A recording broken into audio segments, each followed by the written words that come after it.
Allah ngasih tahu buat perubahan buat kita ini. Kalau salah kata Allah belum merubah dah, emang itu kewajiban situ pada. Itu kan tanda syukur buat kita sama Allah. Buat berubah bagaimana? Wa minal laili fatahajjat bihi nafilatan lak asa an yab'athaka rabbuka maqaman mahmuda. Bangun dong malam. Bangun biar dikit bangun. Saya kaget, tapi saya tahu ayatnya dan saya pernah merasakan itu. Apa ayatnya bilang? Fala ta'lamu nafsun ma ukhfiya lahum min qurrati a'yunin jazaa'a bima kanu ya'malun. Lakukan, cintai itu tahajud dan sedekah, karena Anda kata Allah tidak akan pernah tahu, you never know, hadiah apa yang Allah akan berikan kepada siapa yang mampu melakukan tahajud dan sedekah. Bangun malam. Rumah yang ada tahajudnya, rumah itu bercahaya. Malaikat menengok dari atas langit, mau membawakan rahmat, ditengoknya mana rumah yang bercahaya. Nampaknya ada rumah bercahaya, turun dia membawakan rahmat. Ada rumah bercahaya. Suatu malam, tiba-tiba cahayanya tak ada. Kata malaikat, kenapa rumah itu tak bercahaya? Biasanya bercahaya. Turun malaikat, rupanya orang itu sakit, rupanya orang itu susah. Tapi ada juga yang ketika tak bercahaya turun tengok. Oleh sebab itu jangan malam itu diisi tidur 8 rakaat, 3 rakaat witir, 11 rakaat. Tak juga sanggup 2 rakaat. Usolli sunnat tahajud rakaatain lillahi ta'ala. Ayatnya Yasin. Allahu Akbar. Itu paling pendek. Ada yang paling pendek lagi Pak Ustaz. Nun. Allah menjanjikan 4 hal bagi orang tahajud saat berada di dunianya. Janji pertama, Allah akan angkat karirnya di tempat yang terbaik. Janji yang kedua, Allah bimbing semua aktivitasnya sehingga jadi lebih mudah.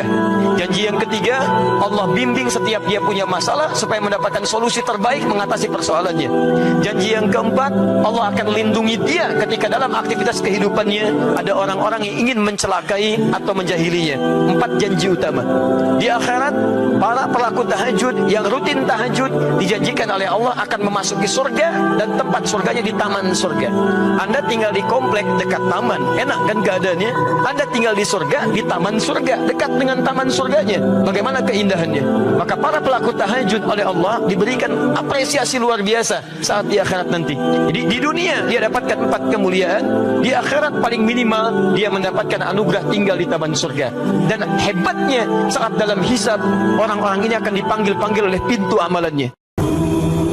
Kadang-kadang orang bermusafir yang begitu jauh karena nak mengadu masalah pada seseorang, sedangkan Allah Subhanahu wa taala membuka kepada kita setiap malam waktu untuk kita mengadu kepadanya.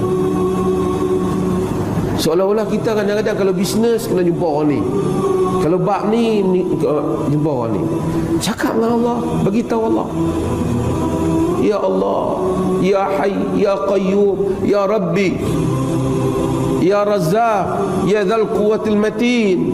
Minta pada dia bagi. Tak ada lagi orang yang dia minta, dia tak bagi. Cuma cara dia bagi saja. Sebahagian besar yang kita hidup dan menikmati hidup ni di atas doa yang telah kita minta pada Allah, yang mungkin sebahagian kita pun telah melupai doa itu,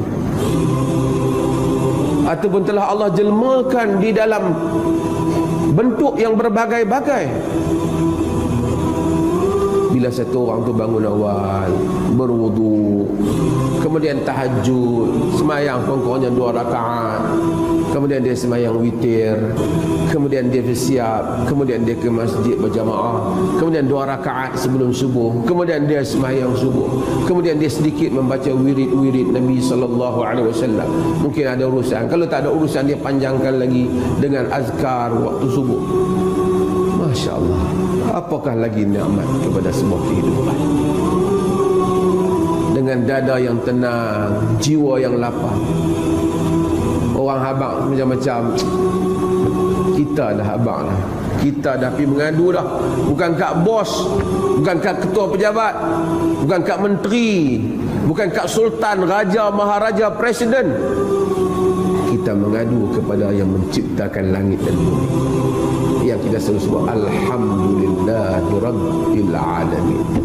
Rabbul alamin. Sebab tu kemudian kita akan melihat dunia itu semuanya kerdil saja. Dunia itu bisa diatur, bisa diuruskan, bukan dengan jumpa manager ke apa. Manusia kadang-kadang payah macam-macam, tapi kita minta Rabbi yassir wa la tu'assir, Tuhan mudahkan. Nabi Musa nak lawan Firaun susah. Nak dapat appointment jumpa Firaun kan senang.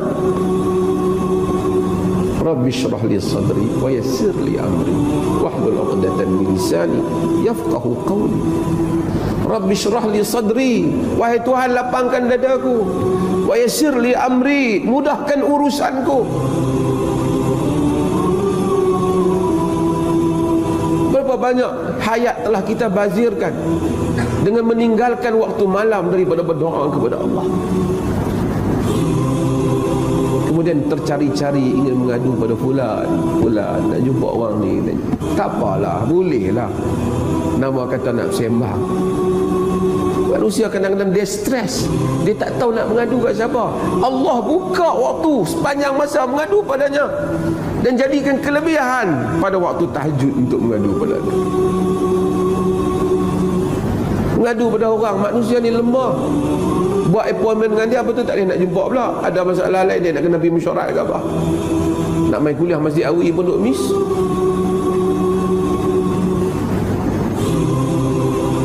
Allah tak ada kod queue nak pergi mengadu kat Tuhan pun ramai sangat waktu tahajud tu. Tak ada. Sami'un alim. Sebab tu kita minta, antara benda yang kita minta jauh daripada apa dia? Wa min du'ain la yusma'. Minta jauh daripada doa yang tak didengari. Di kalangan para ulama menyebut, jauh mana langit dan bumi? Tak tahu langit dan bumi. Jauh mana langit dan bumi? Tapi dia kata berpada dapat didekatkan dengan hanya perkataan ya Rabb, wahai Tuhan.